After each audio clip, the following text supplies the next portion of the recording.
Today, I wanted to begin with a reflection, a concept that for me is something that I care particularly about, something to think about, generally speaking. Normally, we have the answer that's already ready, but when we stop to reflect a little bit more, we see that it's not that obvious. And this has to do with our own free will. Because if we were to ask ourselves, or if we asked if there was free will or not, what would be the spontaneous answer? Most of us would say, sure, yes. Our whole society fights for freedom in so many ways. How the freedom here, freedom there, all different aspects of freedom. Uh, Even things that I don't think have anything to do with freedom, but is given the name freedom. Anyway, what is freedom if free will doesn't exist? If we don't have free will, then what difference? Huh. What difference does it make in one context or another? The idea of there not being free will brings us to a strange strait. The lack of free will personally brings me to an idea, a feeling of apathy, of saying, okay, well, if no one really has freedom to choose, everything is the way it is supposed to be, could be only like that and can't be different. And so let's just let things go. I have nothing to do with it. Useless that I put in any effort at this point. On the other side, though, personally, I strongly believe that free will exists. And this is really the difference between a, a living being that is also a living being, but is also a sentient being. Because there are beings that are called living beings, but non-sentient, which means they don't have the part of the mind that's cognitive, etc. And this is the description that's given, for example, to a tree. A tree has many other levels of sensitivity, but it's not a being that has a cognition like humans do, and other sentient beings. So we're living beings, but we're sentient beings. Sentient beings have this biochemical reality, and within this biochemical reality, they have aspects or there are rules of interaction. So what happens is, if it comes into contact with a certain condition, it reacts in a certain way. So these are living beings. These are specifically living beings, not specifically sentient beings. And we are living beings too. We have chemical aspects, material aspects, where if we're in a certain situation, our body reacts in a certain way. A rock as well interacts with the world around it and has its process of birth, lifespan, and death. But the fundamental difference is that we, in addition to having a biological, a physical reality where we naturally react to things, so we have our physical interactions. In addition to that, we have the cognitive aspects, mental aspects. And so not only do we have that physical part that reacts to the various aspects, but we have also judgment, interpretation. There's according to me, there's something where we link one thing to another.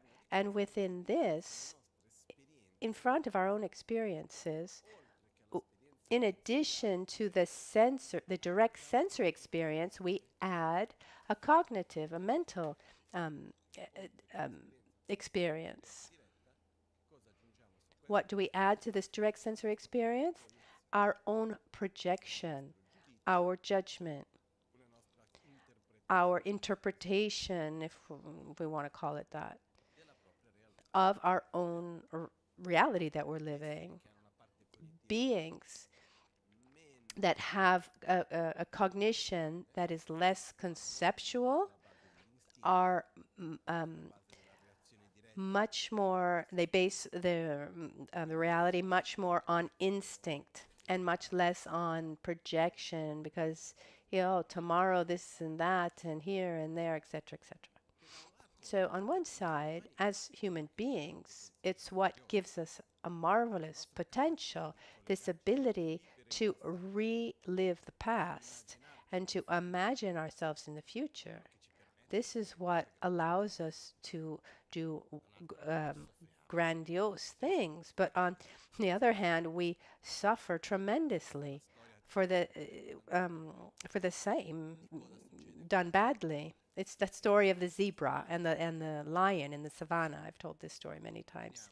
Imagine that there's a zebra who's happy, grazing, calmly, relaxed, and happily grazing. And at a certain point, the lioness is there. The lioness is there to hunt. The zebra gets incredibly afraid. The lioness is much. The lioness is the one who hunts. Anyway, so the zebra sees the lioness. What does the lioness do when he sees the lioness who's hunting? The heart goes to 1,000 beats per minute, a tremendous amount of adrenaline, and and flight. She's running to get away. And there's the zebra running. The lioness is running behind. And at a certain point, maybe a gazelle goes by or something happens, and the lioness changes direction, sees better food to hunt, who knows. Anyway, goes somewhere else and lets the zebra alone. 5 minutes. I've been told, maximum 5 minutes, those who've studied this. After 5 minutes, the zebra's there grazing again with a heartbeat at normal beats per minute. So the question is, what would we have done if we had been in the place of the zebra? Let's imagine ourselves in that situation. We see that the lioness arrives. We run. We realize that the lioness is not there anymore. We're thinking, okay, no, maybe she's there hiding. No, let me be sure. I'll keep running. And then I realize that I'm safe. I get home and I make sure that all my children, I forbid them to go grazing there. I start a petition so no one can graze in that area. I start having bad dreams every time I go in that same place where I was grazing. I start having panic attacks. I want to find other people who have had similar situations. I want to find out. I want to find people maybe who know people who were killed by lionesses. We want to have a national day against lioness hunting. So what happens is that we would be strongly linked to this past, and this would create a projection to our future. And so this mechanism is very useful in the case of danger, where one can also, can help oneself or foresee the future, etc. But instead, we live life where, so on one hand, it's wonderful, but we see that it creates so many problems too. This what creates this problem is this survival that is absolutely guaranteed. I mean, I don't know how many of us really have had to put effort into surviving. But our mechanism, our survival mechanisms are the same. And there's a part of this where we look for where the dangers are. We're ready, fight or flight. We're ready to protect ourselves. We look in the past, we project onto the future. But how much time is used up in our lifetime, this looking back to the past and projecting the future? I ask you, look for an answer for yourselves. How often is one there just chewing again and again, what's happened, good things and bad things, or one is reliving what has already passed and one is imagining what is to come, desires and fears. Oh, today I'm going to go see that person. It's going to be so wonderful. Oh, but I'll say this, but what will he answer? Or if I do this, will this happen, etc., etc. Then what happens? Then we meet that person. What's the probability that that experience that we live, that future experience, corresponds? Let's say 80%, not even 100%, let's say 80% of what we had expected, of what he had projected. Is that what kind of probability are we looking at? High, low? 100% is zero probability. Let's say as we lower our precision, let's say, then the probability increases. Maybe someone has more experience and so they have fewer expectations, or maybe in other things they have more expectations. But even when you have a low expectation, there's the opposite expectation where one projects negative things to come. And how much inner space does that take up? So, how much time, how much space is used up in each one of our lives from this constant inner dialogue, where we're there looking at the past again and projecting ourselves into the future and judging the present? I'll let each one reflect for himself. How much space this takes up in your lives. So what happens? In addition to being living beings where we have a biological part of reaction, etc., we have this kind of filter between us and that direct physical experience. In the middle, what do we put? Our experiences of the past, our memories of the past, our projections of the future, fears, attractions, aversions, etc., etc. Our actions that we do, how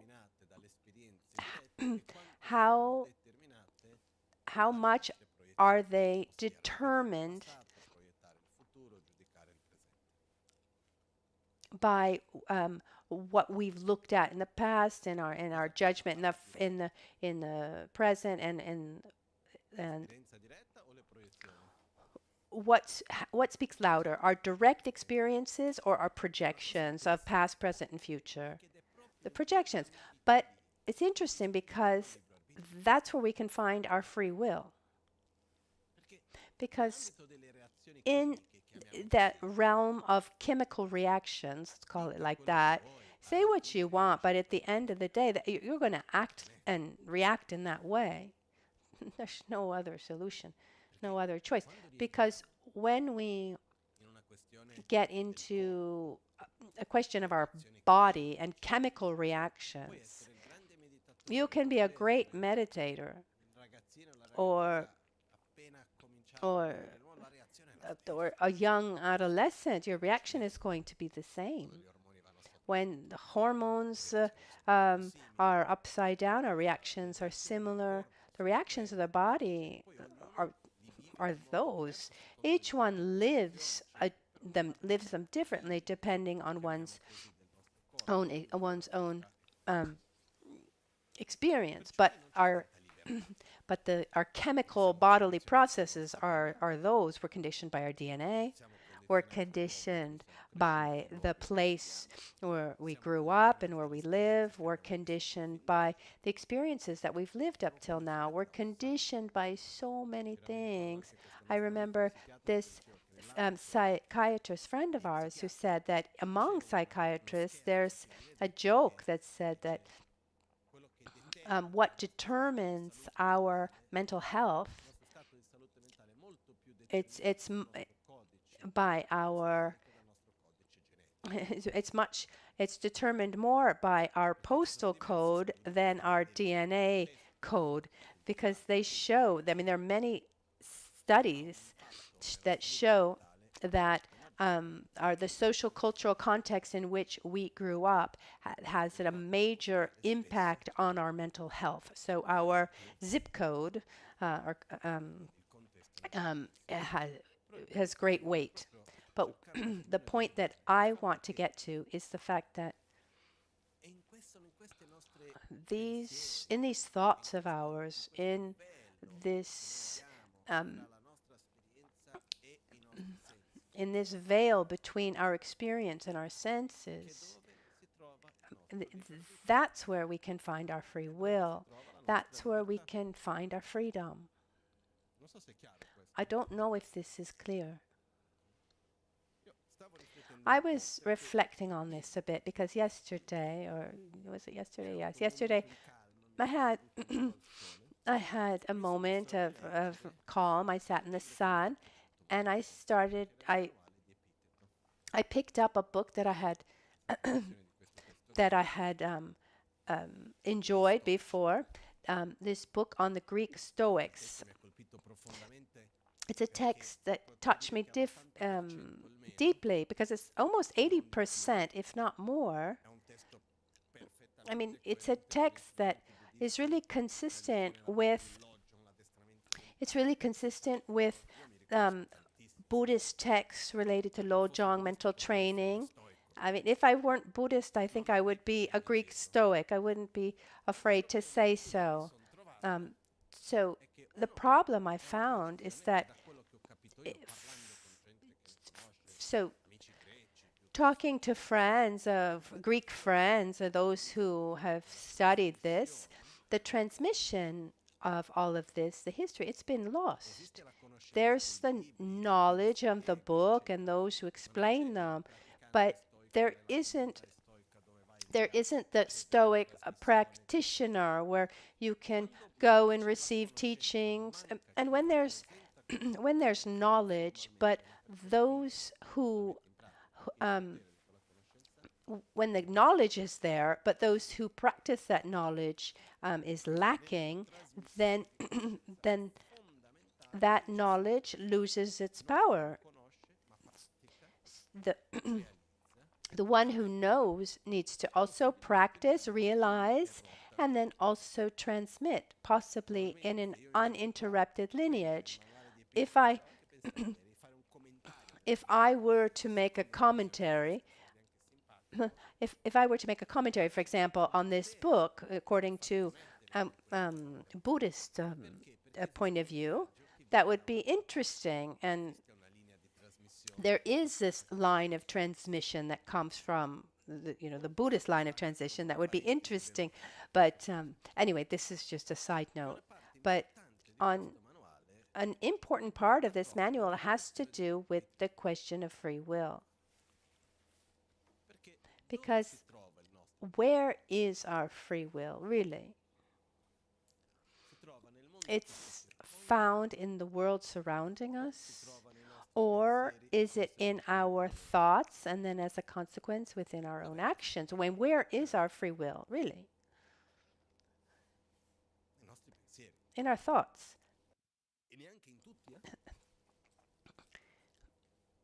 And not even in all of them, because there's a part of our thoughts where we have free will, and there's a part of our thoughts that are conditioned by our physical state of being, the information that we've received, the experiences we've already had, the cultural context in which we've grown up, our social context currently.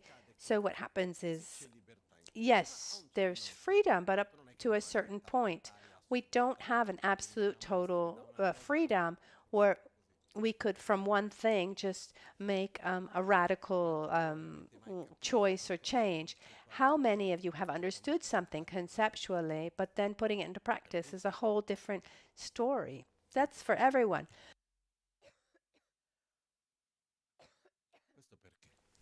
That's the same for me too, because it's not enough to just understand. Our habits are deep, and they were not created in the last 5 years also, but they were created at least at our moment of birth, if not before. We could even say from conception. Our free will comes from there. You can see small children are about 1.5 years old, 2 years, 3 years old, and they imitate their parents. And you can see the way they interact, the way they react, etc.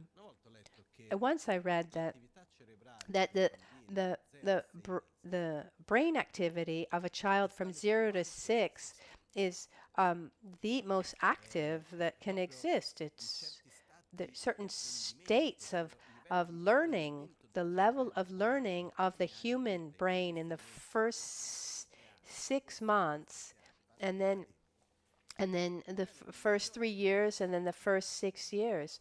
It's amazing, and then it lessens as we get older. So I'm absolutely convinced, and then we'll go on with a different subject. I think that we should invest as a society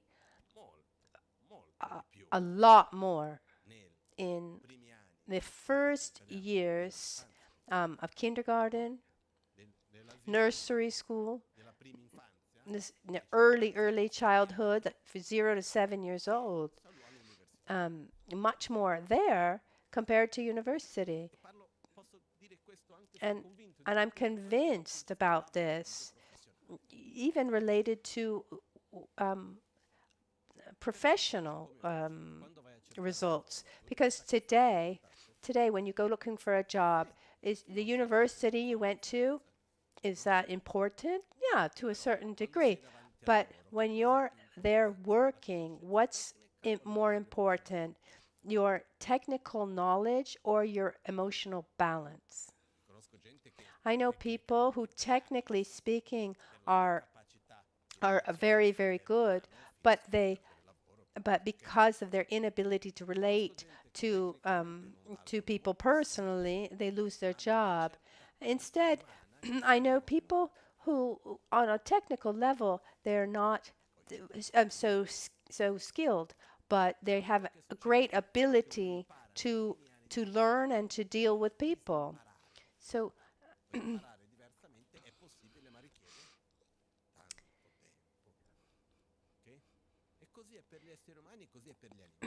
so for humans and also for animals, when I got a dog, everyone told me, be careful, watch out those first six months, those first weeks, those first 6 months, the first year, because the first year of life is like the first 18 years of life, or 16 years. So be careful. What you teach your dog in those first 6 months is going to stay with him for his whole lifetime. And as human beings, we're not much different. So for us, up to 3 years, 6 years, 7 years, we're not much different. So what I mean to say is it's not enough to understand something now. When we have a habit that's different, and in Buddhism, we believe that part of our worldview comes from these predispositions that we bring from past lives. But that's another subject.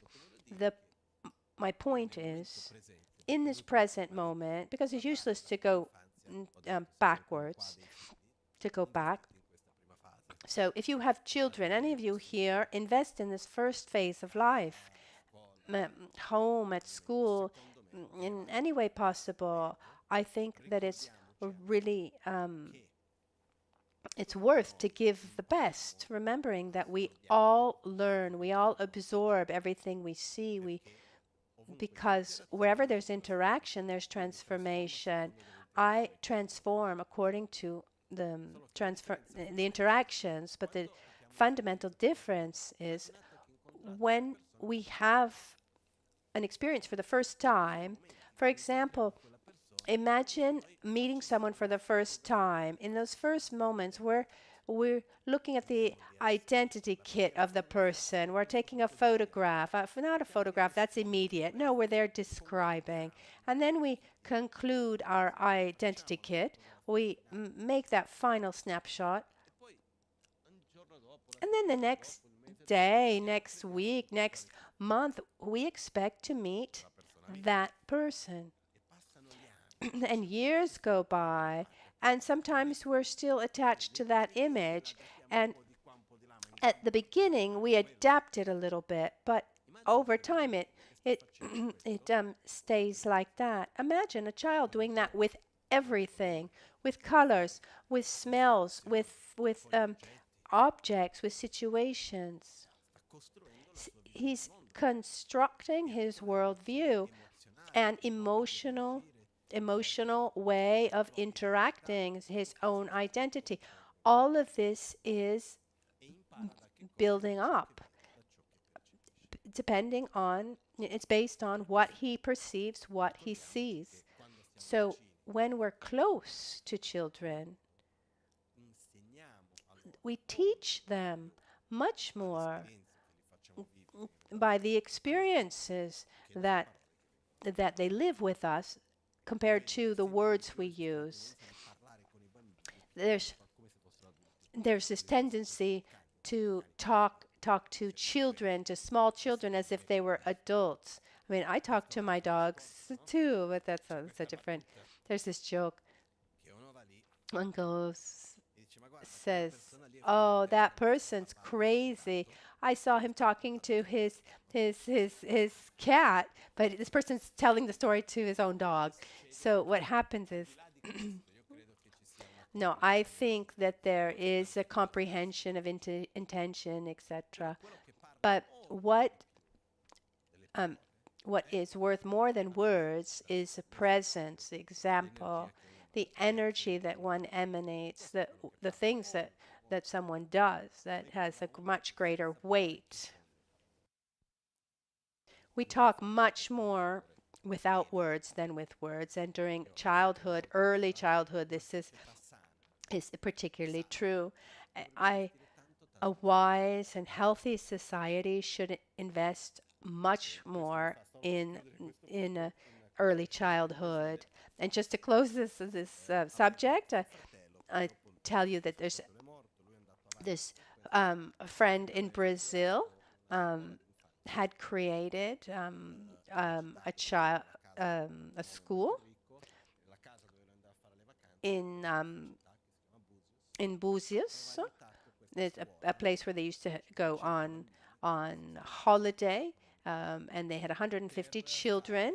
They were just for the first years of life, 0 to 7 years old, and he would take these children that came from very, very poor families, and in Brazil, the disparity The economic disparity is unbelievable. So this school was of the greatest level, very good food, the best teachers, the best. And then after 7 years, they go back to the public school in their poor reality from which they came. It was interesting, those who spent their first 7 years of of a very high level of instruction, they have great strength. They have good self-esteem. They have many, many qualities that allow them to find solutions and to continue to thrive, even in the public school, poor school system. So better to invest in these years that then is continued afterwards.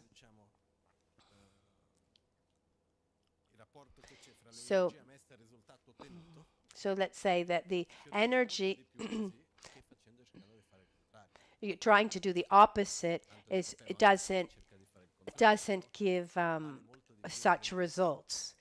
Instead, if we invest in these first years of life, where the outcome later in life is much greater.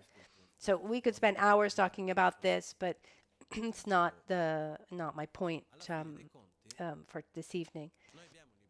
At the end of the day, we have free will, but we're conditioned by our past. But we have an important key. Even if we're not children anymore, it seems to me that that's true. It means our worldview has been created. We have our ideas, our prejudices, our attractions, our aversions. Those are fixed. Every thought that we have, every word that we say, every experience that we have constantly shapes and transforms and conditions our being, our worldview. So the more I think in a certain way, the more solid that way of thinking becomes. The more I think differently, then the more easily it becomes to think in that way. So our free will is within our own mind. And here, the manual of Epictetus says there are things that depend on us and things that don't depend on us. This great Stoic Greek philosopher, I don't remember exactly the words, but our thoughts, our emotions, our choices, our actions, our judgments, those depend on us. Instead, what others do, what happens around us, our physical situation, our material situation, those are things that don't depend on us. Happiness can be found in having control over what depends on us and accepting what doesn't depend on us. Suffering comes instead from trying to have control over what doesn't depend on us. In our everyday life, do we try to have control over what doesn't depend on us or not? Have you ever tried to control someone else? For example, oh, he shouldn't have said this. Why did he say that? Why does he act like this? I mean, how does he allow himself to? I mean, how many times a day do you try to control what doesn't depend on you? Once a week, probably more. Unfortunately, we base ourselves on this, on the things that happen outside, having control over what happens outside, other people's judgments, things that are around us. But our free will, where is it? Our real freedom, where is it? It's in appearance, the way that we perceive things. That's where our free will can be found.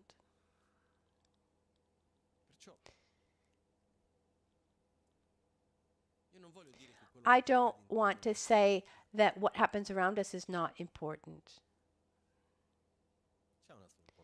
It has its importance because we're conditioned by what happens around us too. Yes, the way others behave around us influences us. Yes, and I don't expect that from one day to the next we all become expert Stoic practitioners, where we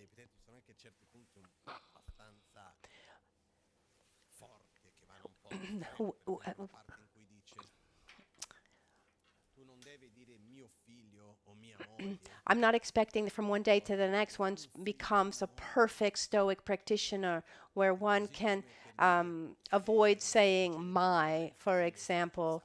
Oh, even if your child dies, that you say, "Oh, children die sometimes. It doesn't depend on me. I shouldn't suffer."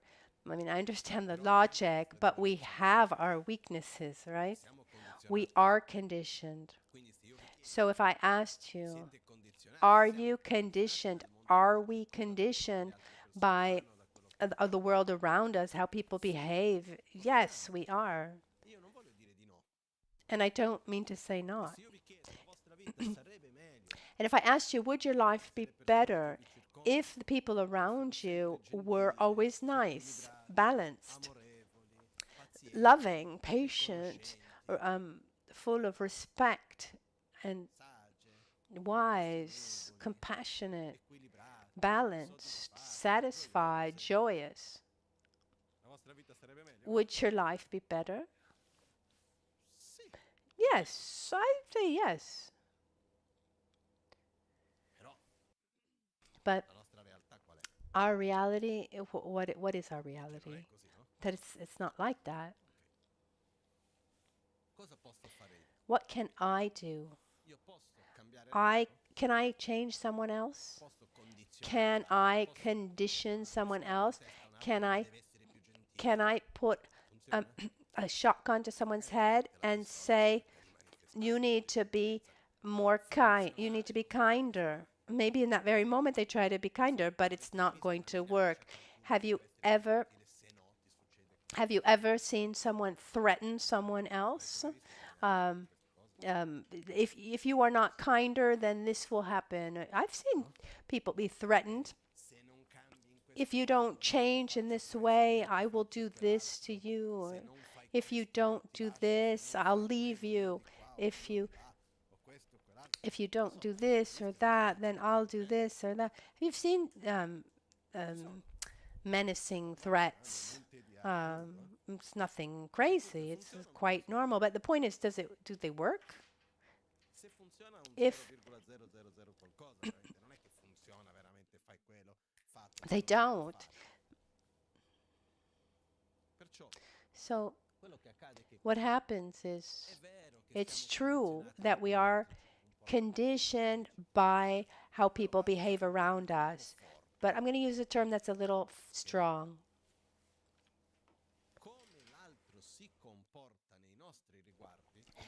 How other people behave, how they behave towards us, and how they can behave to others. This is not a problem. This is not our problem, because the solution doesn't depend on us, not because we don't care, but how I interact with your behavior, that depends on me, and then that's something I need to take care of. But how you act is not my problem, because I can't resolve that. How I interact with you is my problem, and I need to take care of that. But what you do is not my problem because I can't change it. It's a problem of mine means that I have a solution for it. Otherwise, it's just a fact. Is that clear? What I said before,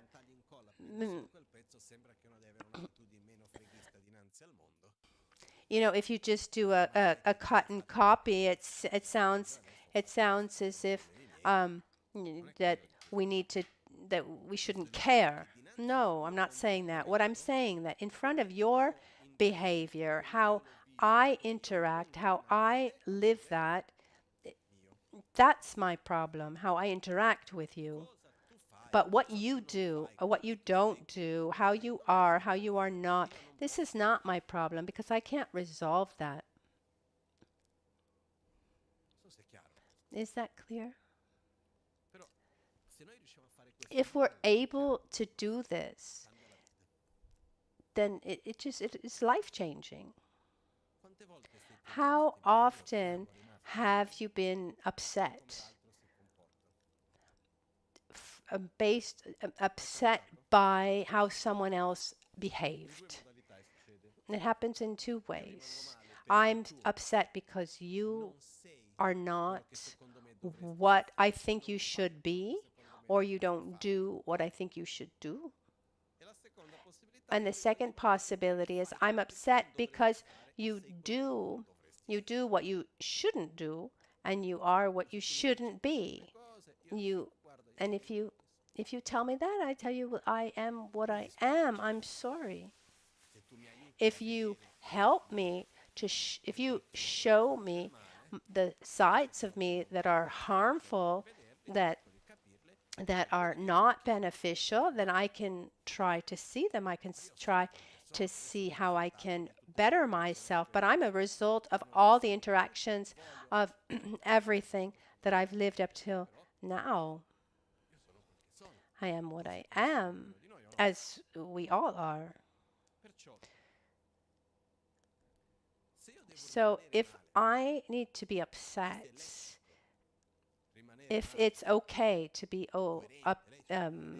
upset because of how someone behaves, because it's not how I think it should be, because this one acts violently or with aggression,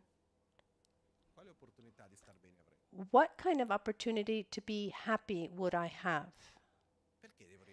Why should I be upset because this person is acting in such a way, and I'm not upset by that other person that's acting in another way?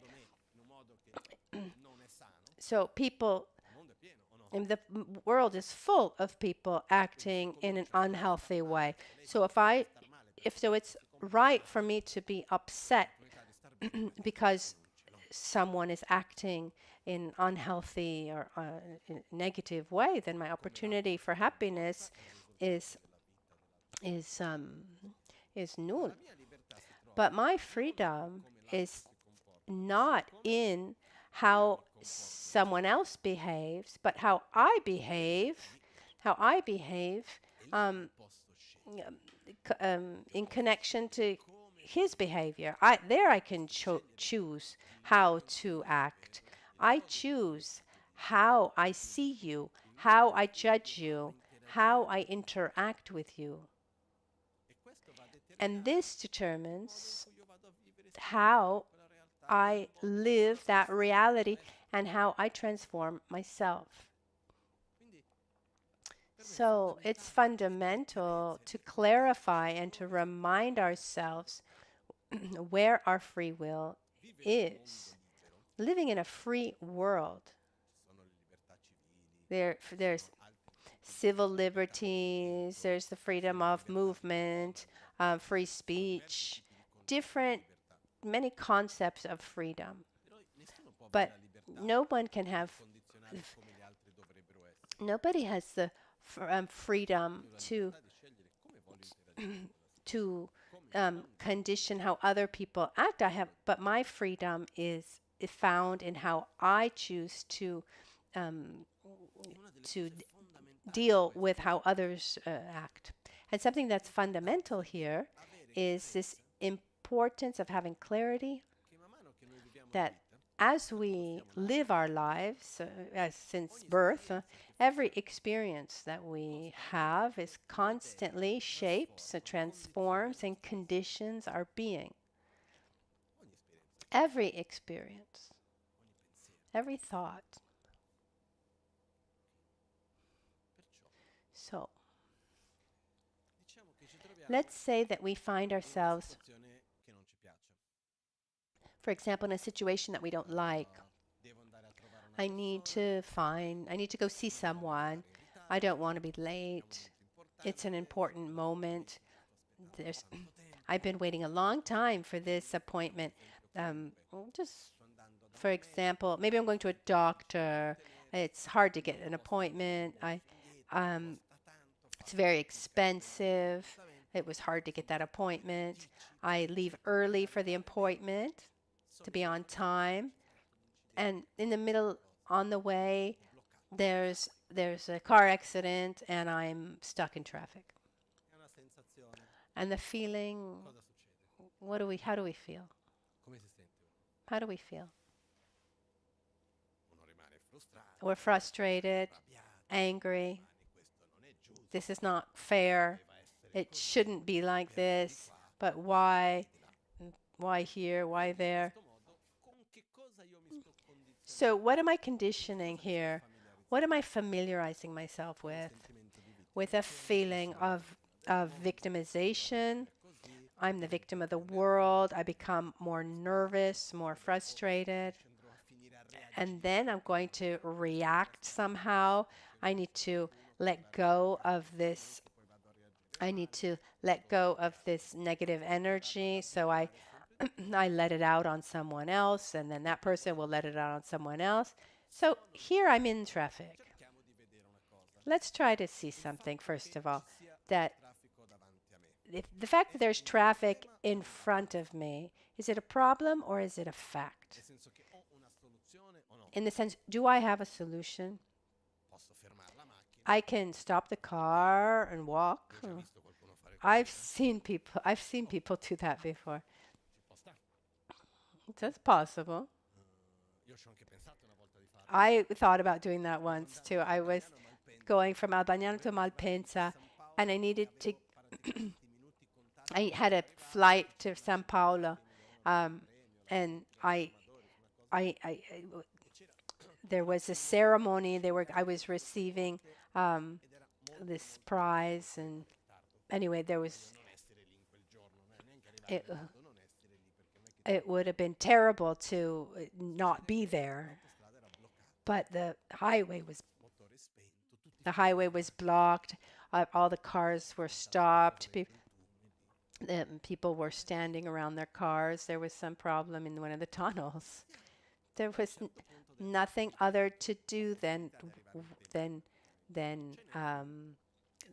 wait. And then I realized. I started looking for other solutions. So there were no flights from Malpensa, but I saw that if I went to Zurich in that night, then so I needed about 7 hours in 7 hours in the car to get to Zurich. I would have made that flight to Brazil, and that's a possible solution. And if there were no other solutions, like it's happened before, then there are no other solutions. So the point is, the traffic in front of me is a fact. It's not a problem because I don't have a solution. So at that point, the way I react to that fact is that a problem? It's a problem because there's solution. I can choose. Oh, what a beautiful opportunity to practice patience. And that's true. What wonderful opportunity to practice stability. What opportunity to reflect on the interdependence. The fact that the reality that I live is a result of all the causes and conditions, and we're all connected. So someone who picked up the phone in the wrong time, mm, the person who picked up the phone and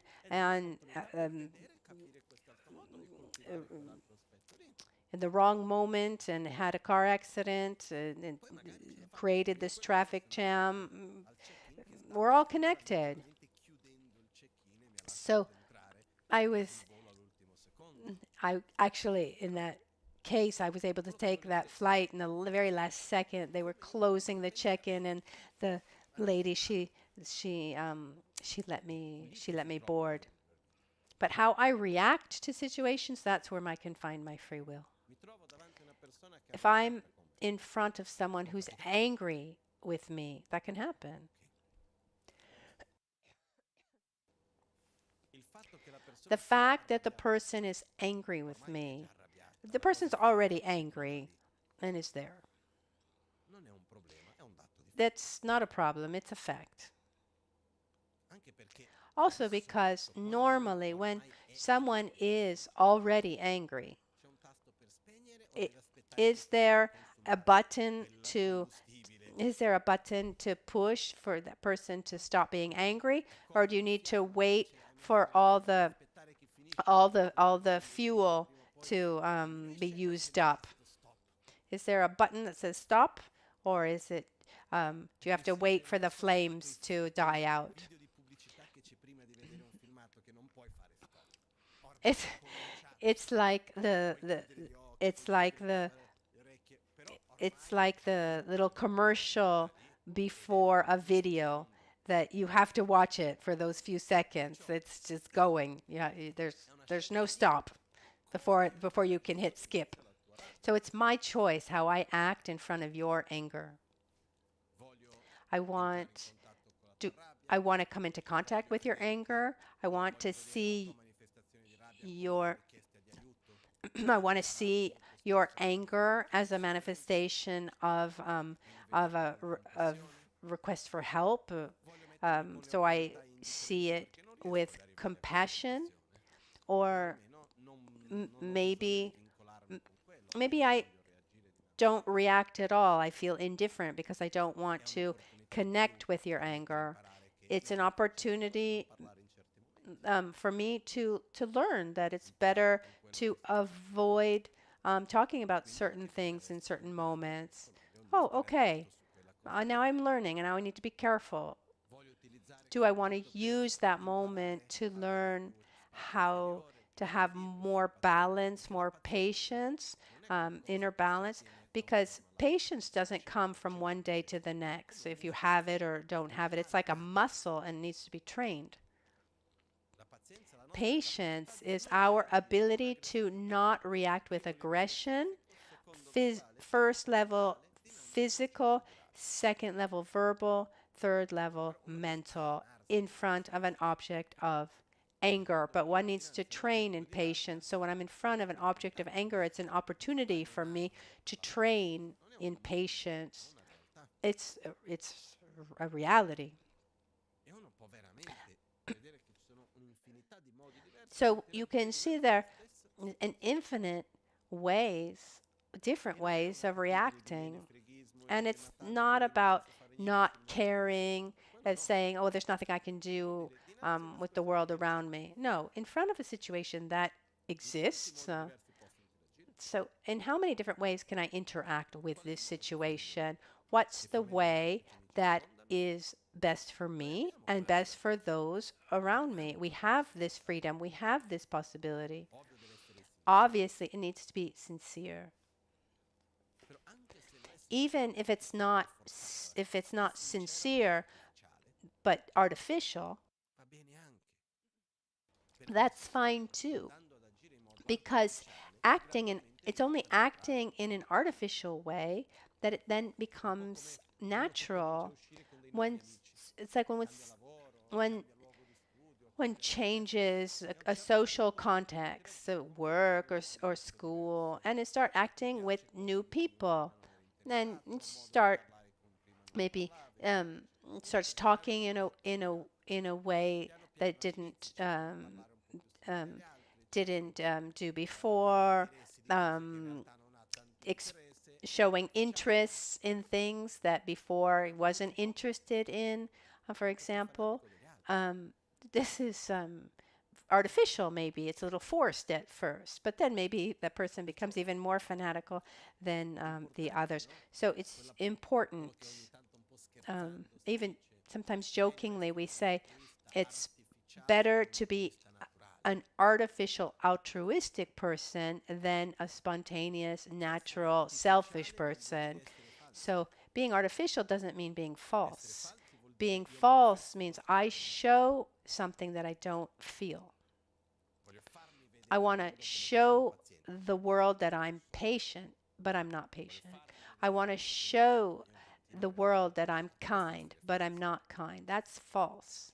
That's being false. Being artificial instead, that kindness is not spontaneous in that context, but I think it's important to act kindly. So I induce this kindness with awareness, with effort. It's a little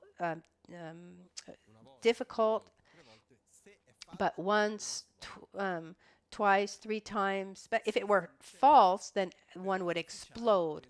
Instead, if it's artificial but sincere, it becomes easier and easier.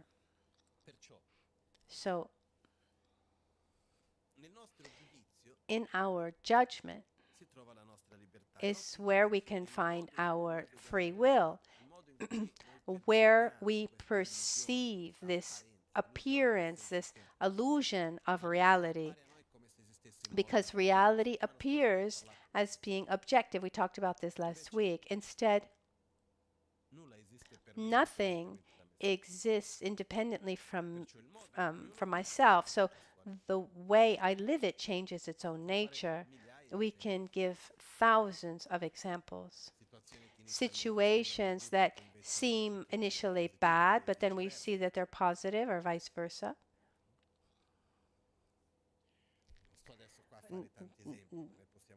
We could make many examples, cite many examples, things that seem like objects of aversion, and then they become objects of attraction, and vice versa.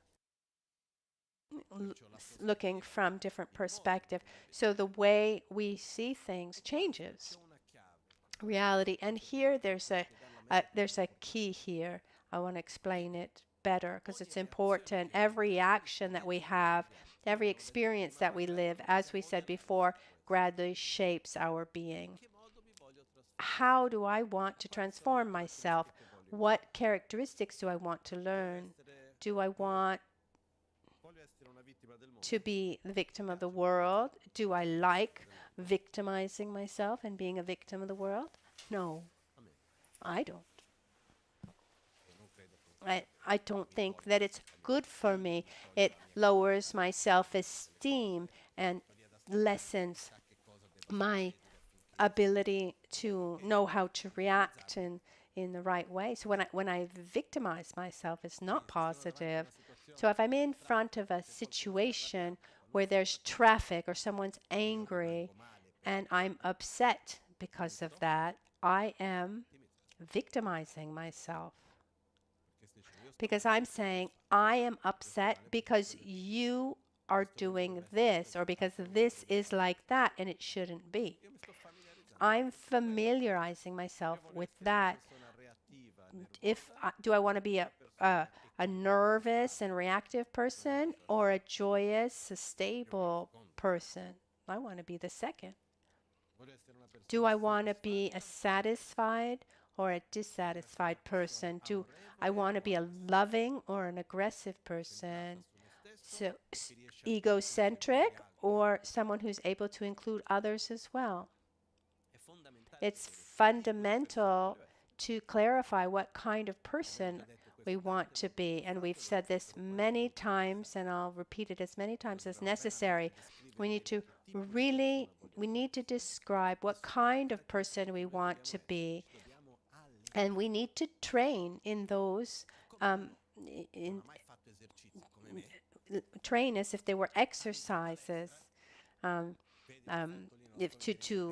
increase and perfect those characteristics. It's like someone who goes to the gym, someone like me who's never exercised, and I see someone, I see a weight lifter, and I say I want to look like him. At that point, I need a personal trainer, and I need to start training. There's a lot to do. So you think a week at the gym is enough for me to have a muscular body? No, and I'm 42 years old. I'm starting old. I'm not 15 or 16 years old. Or, for example, I want to be an Olympic athlete. And it doesn't matter what sport I do. You choose. But for me, one is worth another.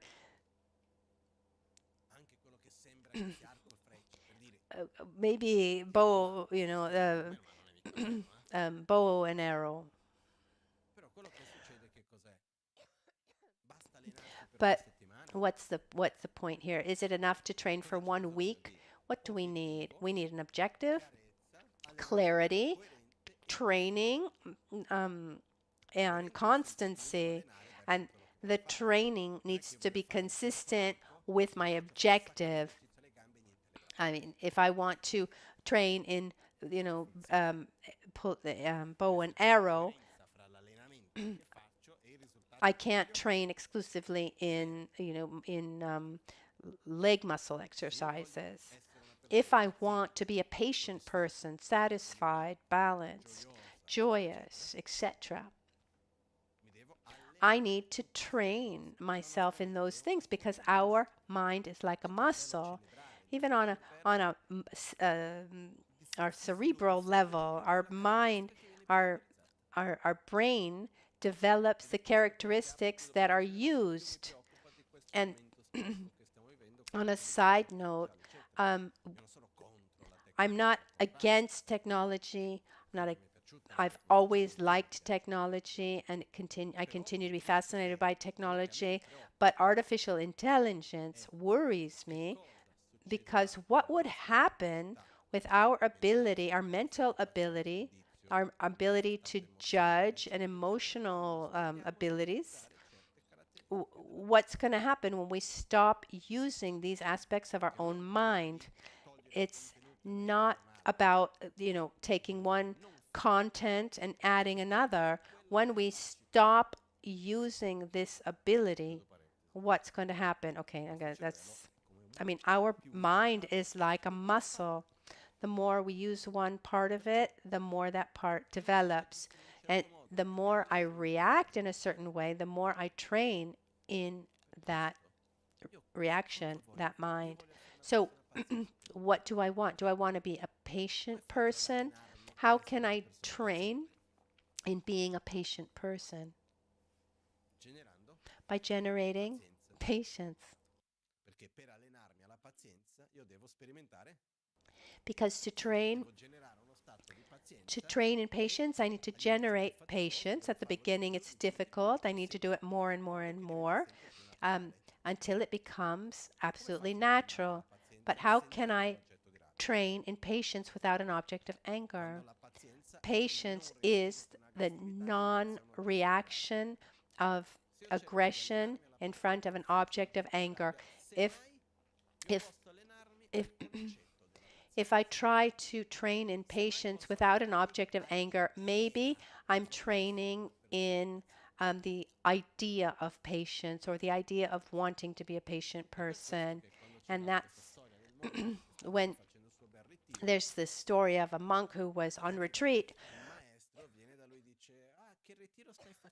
And the master arrived and said, "What retreat are you doing?" And the monk said, "Oh, I'm meditating on patience."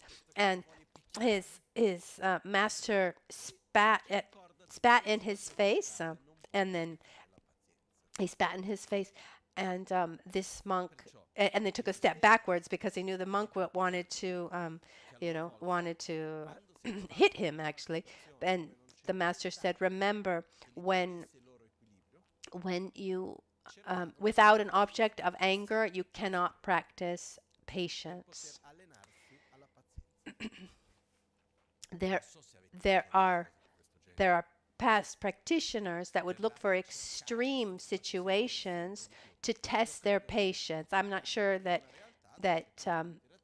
you need that. I think that there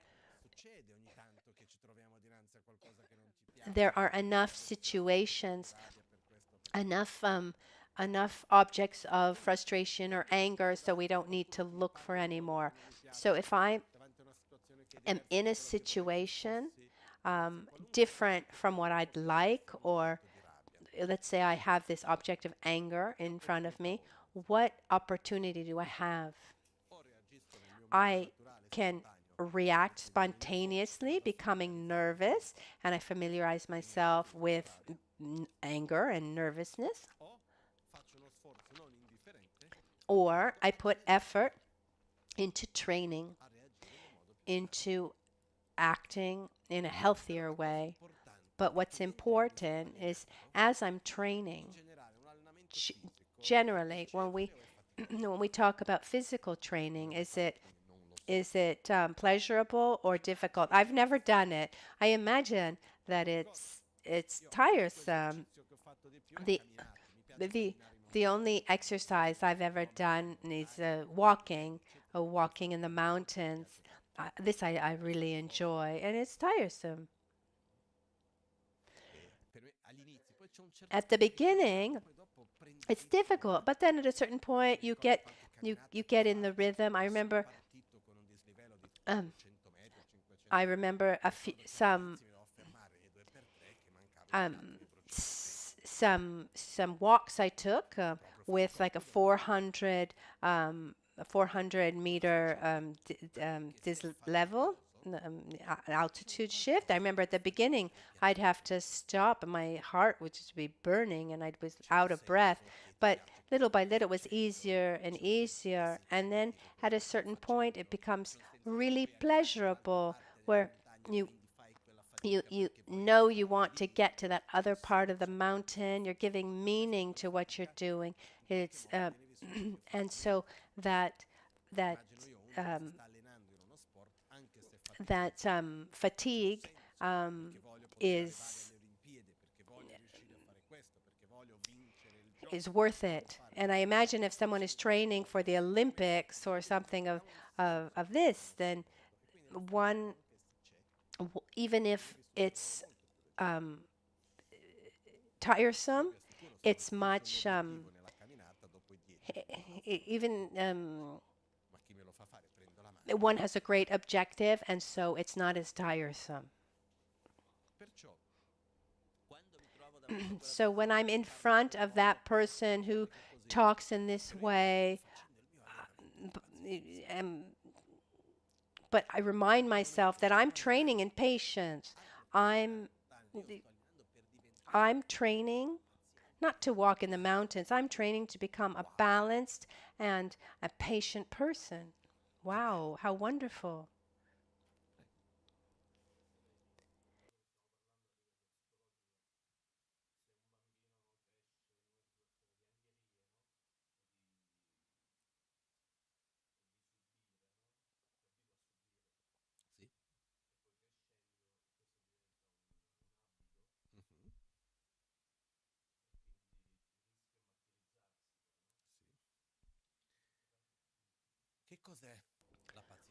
What is patience? There's a difference between um,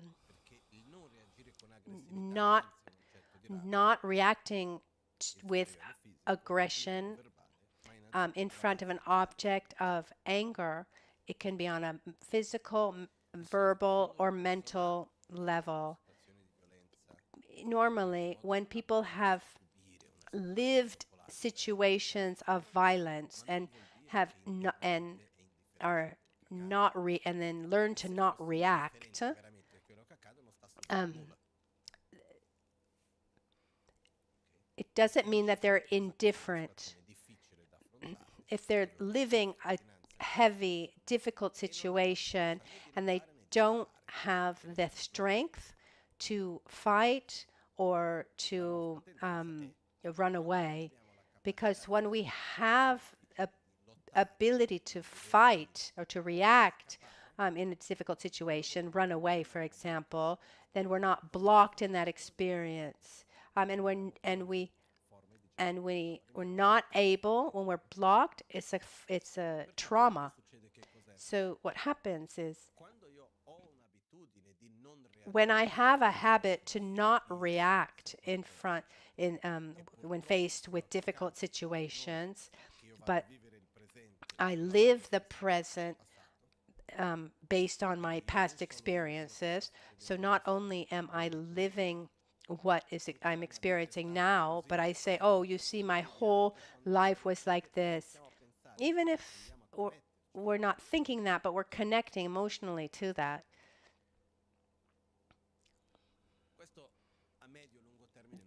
This just doesn't work mid-long term. The tendency is that over time one will explode or implode. Maybe not explode in that same context, but maybe another. Normally, those who live heavy situations, for example, and develop strong sense of inferiority, then they could show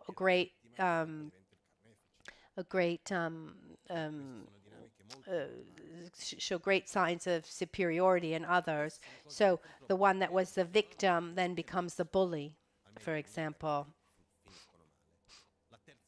The third possibility, which is part of imploding, which is if I'm living a negative situation and I'm not reacting positively, so I explode or implode, and that implosion can be like a sickness. I mean, that that negativity needs to come somewhere, like a sickness on the skin or the liver.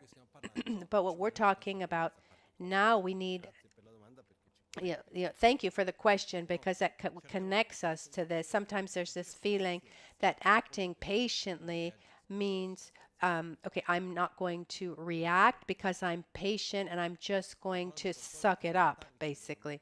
No, we're talking about something that requires great maturity and awareness. I want to be a balanced person. I don't want to lose my state of balance, independence in relation to what others do, because my joy, my balance, my mood. For example, yesterday I called someone for something technical. I talked to this friend who is an engineer, and and and he asked me how I was. I said, "Oh, I have a little bit of a cold." And he says, "Okay, well, if you have a cold, I'm not going to give you the bad news." I said, "No, it's not a problem. Give me the news." No, it's a little bit bad.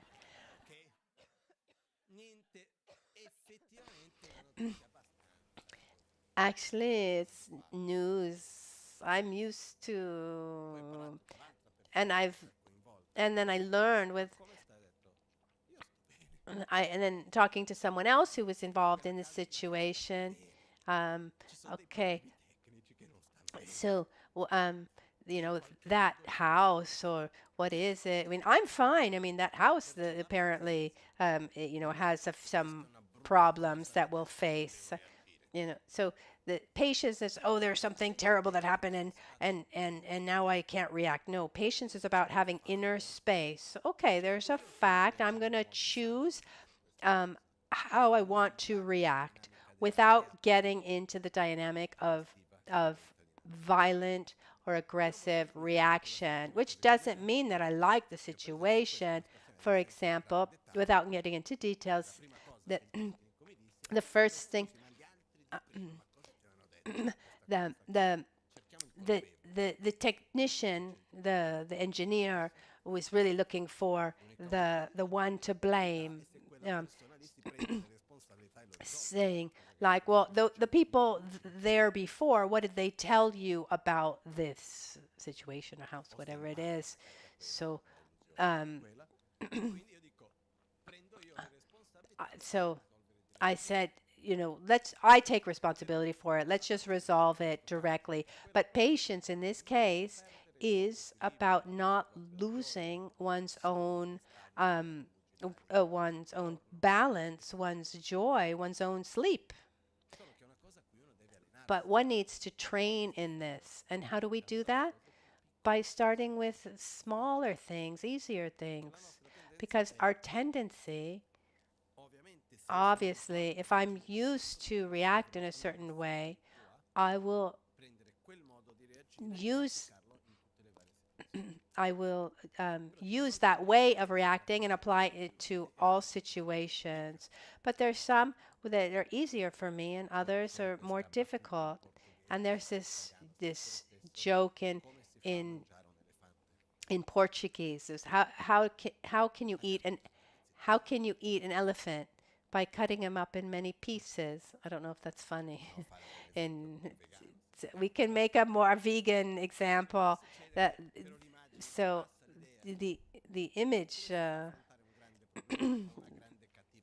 is that, I mean, how can I work on a big problem, or I have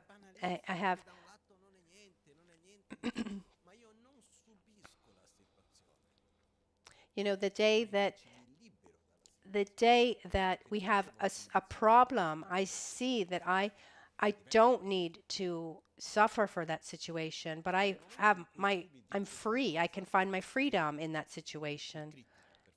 For example, if you criticize me and I suffer from your criticism, I don't say anything because I'm used to just to not expressing myself, but I stay blocked. That's not going to work. But once you criticize me and I say, what you think about me, what does that change about how I am? Nothing. And if I'm able to to release myself from that criticism, I realize that that has nothing to do with me. It's like if someone wants to give me a blow, I can block your punch. I I see your punch coming. I can try to hit back, or I can just um, move to the side and let the punch go by. Often the best defense is the non-defense, because if I defend myself with my own hands, then we have contact, and if I counterattack, it's the same thing. But if I'm able to just get out of the way, your attack, it doesn't work anymore. And actually, absolutely fine. You didn't get me. If someone comes to you and criticizes you or says something negative to you, when do they hurt you? The moment that they actually criticize you, or the moment we feel sad? That's when they've hurt us, when we feel bad. But when I'm able to unleash my identity from what others say of me, then I can think, you say what you want of me. If I'm able to not suffer, knowing that has nothing to do with what I am, then then I have the full victory over the situation.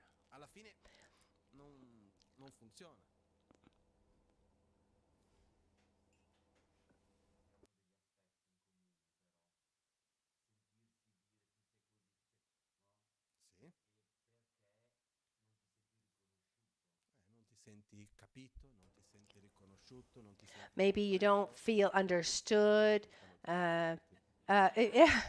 if you don't feel understood, um, you don't feel seen. Well, I have some bad news for you because you'll, no one will ever be able to understand you, even if, even if someone has shared its entire life with you or has known you since birth. No one will understand you. One feeling that I had with Lama Gangchen Rinpoche was that he was really the only person who, for such a long time, that he really understood me. And sometimes, it's not that we always thought in the same way, but there was this feeling that he sees you, that he understands you. And this is a very beautiful feeling when we do feel like I know many people in my lifetime, and let's say generally speaking it just doesn't happen like that. So it's tiresome, but it's here. I We touched on something that I would have liked to have talked about, but um, which is the 8 things that we practice very well, the 8 mundane dharmas.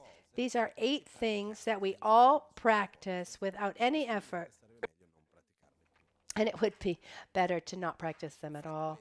Among these, there are 4 that have to do with our image, which means my identity, who I am, is strongly conditioned by what others say and think.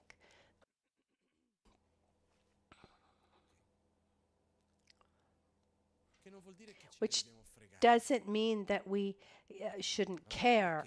It means if you don't see a characteristic of mine that I see, and you're very close to me,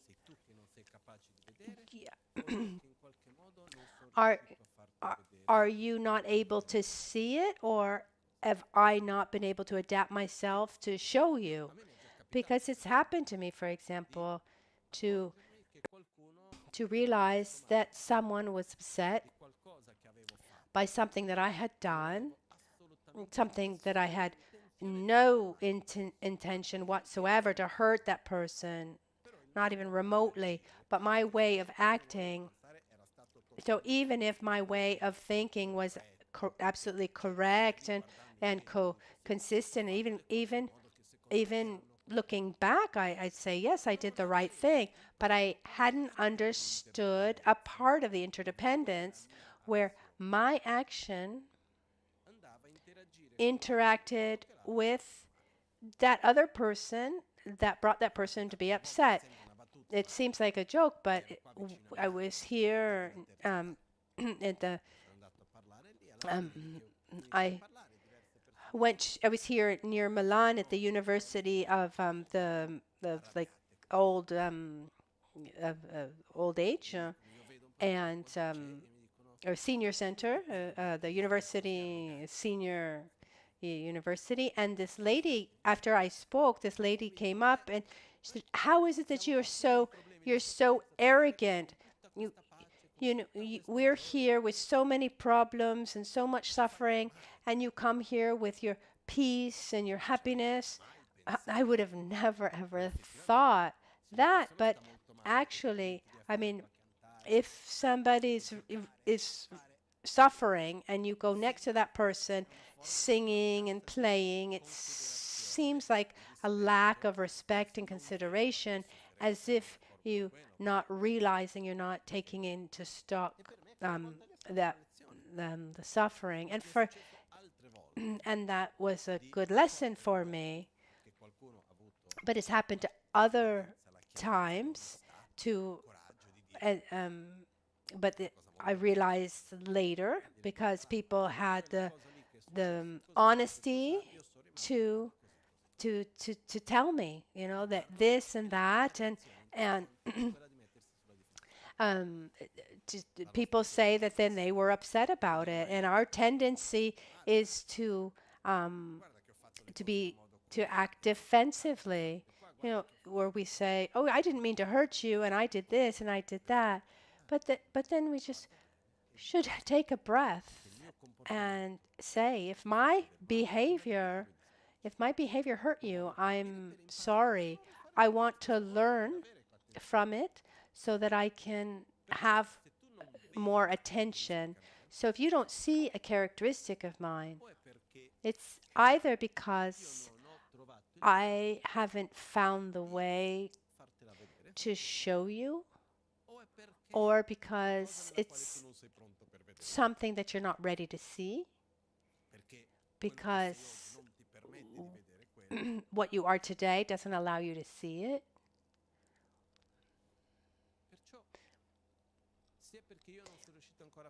Or because, and if I haven't been able to show you that, then I need to adapt more, or maybe you're not ready to see it, but that doesn't change what I am. But why does it hurt so much? Because a huge part of our behavior, our action, is done so that others see us in a certain way. We have a frightening attachment to our identity, or how others see us. How many of our actions are conditioned by how others see us? When we change a context, do we change our way of acting? Yes. If I go somewhere where one is praised because it's very quiet, should I try to be more quiet? And then I go somewhere, the ones who don't speak are seen badly. I try to speak up. It's like this, isn't it? Not because we want to respect the rules, but because we care about how other people see us. Our way of dressing, for example. I talked about this last weekend, this story. As a child, and I'm a little bit more relaxed now as the years go by, but as a child, I was very rigid. Those who knew me when I was the monastery in India, they would say that I was born old. So I would make fun of friends who would who were fixated on their haircuts, and I was thinking, I mean, what does that have to do with who you are? And then one day I was in Nepal, and some friends wanted to go to a salon to have their hair cut. They went to a 5-star hotel in Kathmandu. I was maybe 15 years old. I went along because I needed my haircut too. So my haircut is just about shaving off my hair. But so they get their haircut an hour and a half, and so they start cutting my hair. And halfway through, the razor, the electric razor, broke, and they didn't have another one. So I ended up with half my head shaved, and the feeling of walking out on the street with my hair cut in that way was a huge lesson. The one thing is saying, "Oh, who cares how people look at you?" Another thing is feeling that there's something about your image and what are people thinking about me. And then at a certain point, one just relaxes. And then once you relax about it, you just don't think about it. Someone told me yesterday, "Lama, you need to cut your hair because the situation is getting worse and worse." I couldn't care less. Maybe if it bothers others, to respect others, I'll be careful. But if it's because this landing, the this this area is just increasing and increasing. But I can't base my image of self on what other people think. So in essence, the more we are conditioned by how other people think, the more tiresome it becomes. And it's clear that those close to us, we have greater expectations of those around us that understand us, that see us, but they also, it's harder for them to do that. And let me explain why.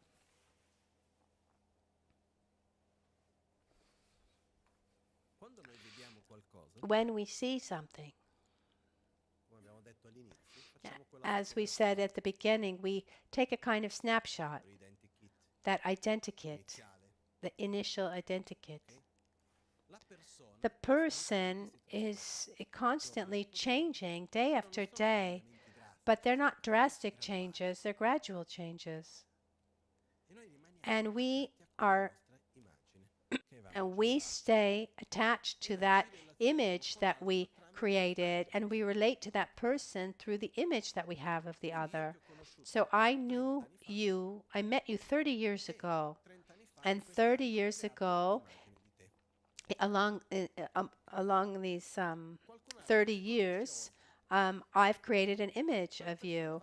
Someone meets you today, that person will create an image of you today, and it's not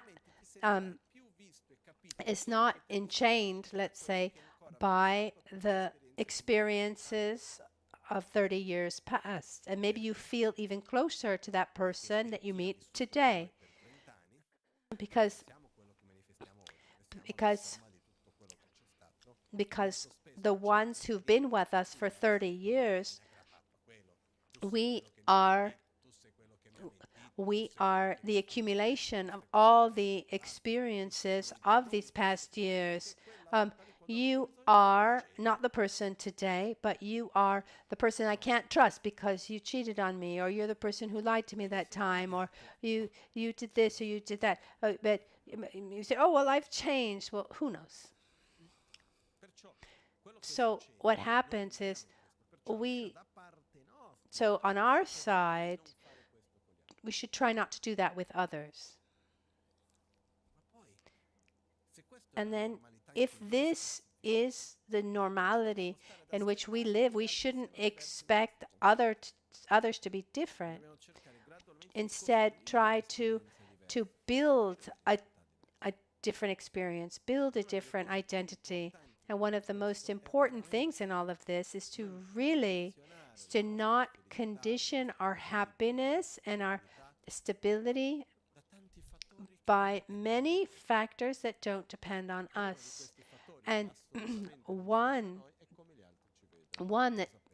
factor that has really nothing to do with us is what other people think of us. They can praise us, they can criticize us. It doesn't make us a worse or better person. And I repeat, when someone sees a quality of ours or praises us, I mean, we like it. We're happy about it. The classic example that we've always given is someone says, you know, that person, maybe that we really appreciate, this person said this positive thing about you. What's the classic reaction is, oh, I'm sorry, what did you say? Can you repeat that? Because it's like massage to our ego. We like it. But the more we want that massage, the more dependent we become on that massage. And then we end up doing many, many things to get that. And when it's present, then everything's fine. If it's missing, then we become resentful. There's distance, etc. And for this, let me take advantage to add something important. None of us is one thing or another. We are all a flow of thoughts, of choices, of actions, of emotions, interactions. Our mind is a constant flow, quite cyclic, but it's a flow. None, no one of us is one thing, one static thing. What happens when we are in front of someone who has behavior that we don't like or has a characteristic that is not positive, but has others that we like very much. What should we do? From my point of view, what should be done is I should interact with the good characteristics and try to cultivate those, accepting that there are others. Because I've never known anyone who was totally easy and all, roses, and anyone that we meet will have characteristics that we find easy and others are more difficult. But what's important is to to judge actions and not the person. So you are a liar. Oh, okay. So how many lies does someone have to tell to become a liar? So I lied to you once, I'm a liar. Now I tell you something true. Am I not a truth teller? So how many lies? How many lies does one have to say to become labeled a liar? Because if lying one time makes someone a liar, who here is not a liar? And just saying one honest thing once makes someone an honest person, then we're all honest. Maybe I'm a liar to someone and honest to someone else. So I'm not a one or the other. In some contexts, I show myself transparent, and others less. So there's no doubt whatsoever that it's better to be transparent and tell and not lie, of course. But the point is, when we find someone who has positive qualities and less positive qualities, our choice is which characteristics do we want to interact with more. When I see that there are more characteristics that keep me from having a healthy relationship, and that's all stronger than the rest, then I can choose to create distance. Not because you are this, but because I'm not able to keep a healthy relationship given this situation. These situations that happen all too frequently. And for this reason, I can't live the situation in a healthy way, and so I take distance. Instead, where I see that there are positive qualities, I gradually try to nourish those aspects. Otherwise, we end up generalizing a person, and it seems like that person becomes that. The example before, someone who always seemed honest to me and then one day lies to me. That person has become a liar, or maybe that was a very difficult situation. Maybe I try to accept what's happened and put energy somewhere else. And the same thing happens to ourselves. None of us is 100% one thing or another. You find a motivation where you find an action where the motivation is 100% positive. That's difficult. Maybe, for example, we want to help someone, but maybe together with wanting to help that person, maybe there's a little bit of attachment of wanting to be to be the person who helps, and maybe some kind of expectation of of of getting something in return, or maybe a little bit of competition with somebody else. But none of that takes away the fact that I want to help. So if I see that the negative aspects are stronger than the positive ones, then I let it go. Instead, if I see that I genuinely want to help, then I try to turn away from the aspects that I don't want to nourish, because none of us are 100% one thing.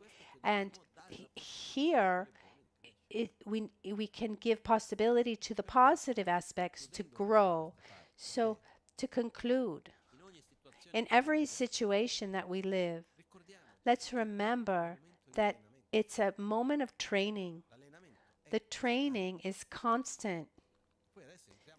And now we're going into intensive training, this period of Christmas. And I'm not joking. Because what happens? We have a family to which often there's an idealized image, because what is an image at the end of the day?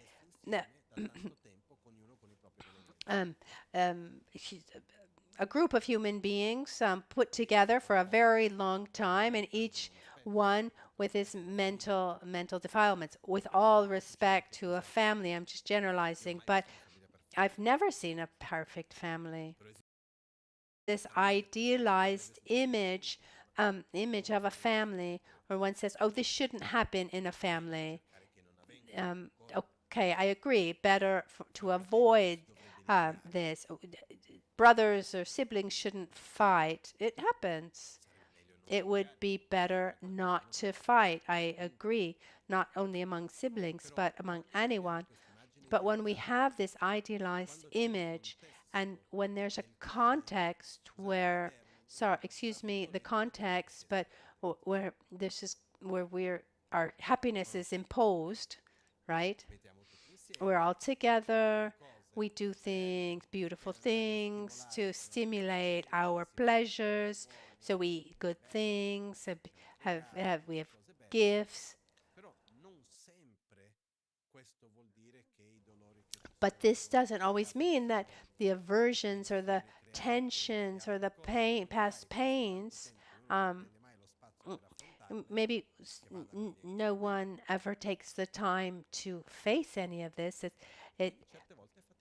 It's sometimes it's hard to keep that all together. But it's a wonderful opportunity, really, to cultivate non-judgment, to train in patience, to train in unconditional love, to train in respect, to train in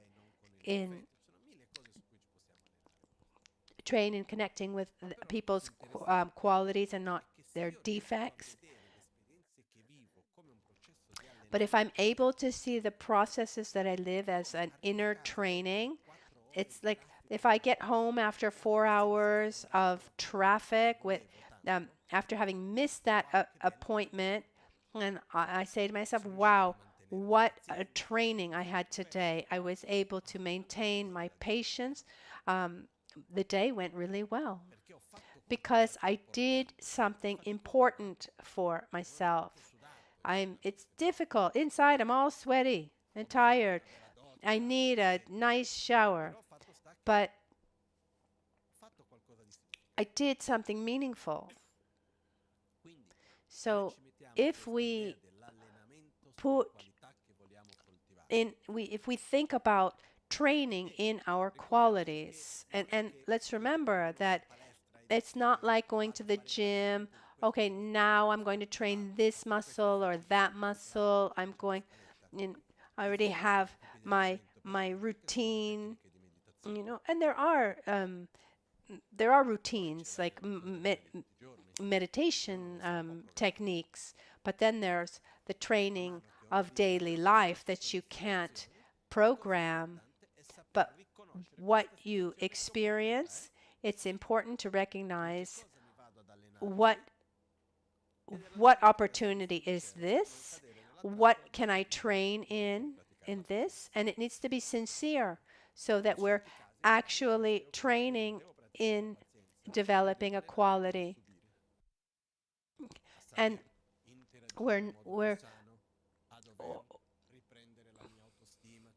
there are many things that we can be training in, not just not reacting. Maybe it's increasing our self-esteem or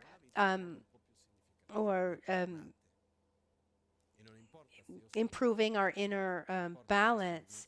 And it doesn't matter where we are, at home, cooking Christmas lunch or dinner with a family, or home alone, or at work, or with friends. Or it doesn't matter where I am, what I'm doing. Every opportunity, every situation is an opportunity to train in something positive. And the worst part is that we are always training in something. We're always familiarizing ourselves with something. Because when I react with a sense of inferiority, I'm training in that. It's not a training because it's spontaneous. I'm familiarizing myself with it. So to do this exercise, I'm not saying for every moment of the day, but there's some key moments. Try to generate this awareness and see what we want to train in. And what's interesting is when we set an objective, I want to train in patience, generosity, self-esteem, in not depending on others' judgment. We choose something among the many, and we choose that one. It feels like the world is against us. I want to train in not being conditioned by other people's judgment. And you'll see that what happens that day. Normally it happens like this. Because we're giving space to that thing, and let those difficult situations come, because that's where we can grow. In these last months, I've lived situations that are quite tiresome, and today I'm profoundly grateful, because it allowed me to grow, to get out of my comfort zone. Because when we get out of our comfort zone, that's where we can grow. As long as we're comfortable, we just stay where we are. We don't need to specifically or intentionally get out, because these situations present themselves, and we take advantage to cultivate something healthy. And just one more thing on this. Let's remember that it's not a process that's perfectly linear. In a day, maybe we take a step this way. We take a step, one step forward here, 2 steps backwards there. One time we're able, another time we're not able. It's normal that it happens like this. The process unfolds like this because our path is not a straight line. Our path is much more similar to putting together a puzzle. I put 2 pieces together there. There's a little patch I was able to put together. I have no idea where these go. I'm forcing these pieces together, but they obviously don't go together. But then little by little, a right piece here, a right piece there, and then at a certain point, it all makes sense. It's much more similar to this than this idea of 1 step forward, 2 steps backwards, 2 steps forward. I mean, we're we're if we keep the image of taking steps, we're walking in all directions. So what's important is to have this awareness of working on ourselves with this attitude that's deep and sincere, determined, and with affection towards ourselves.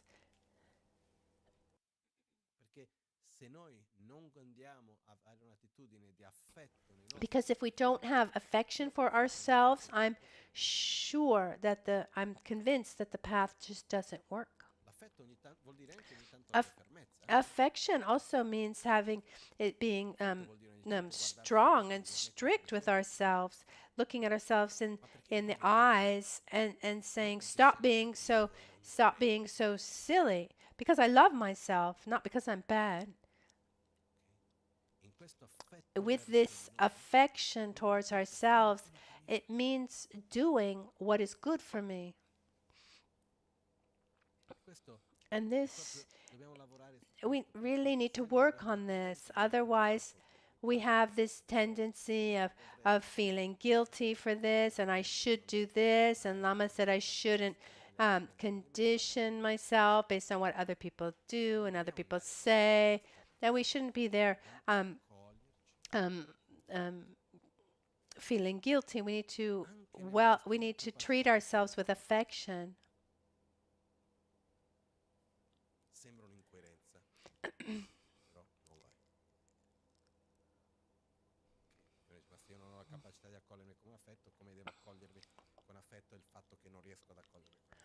So even have affection for the fact that it's difficult for you to accept yourself and with affection. So direct yourself in that direction so that we can really manifest it towards others. Because let's remember, and with this we conclude, to be able to help others, first of all, we need to help ourselves, take care of ourselves.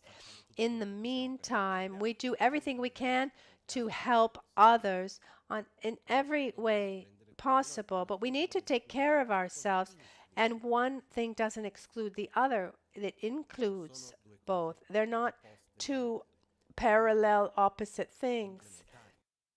They're complementary. Taking care of others and taking care of ourselves, one upholds the other, supports the other. So it's time for our dedications for today.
At dawn or at dusk, at night or midday, may the three jewels grant us their blessings.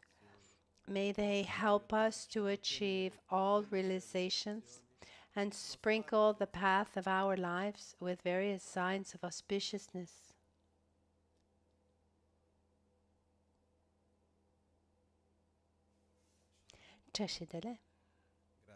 Thank you, everyone.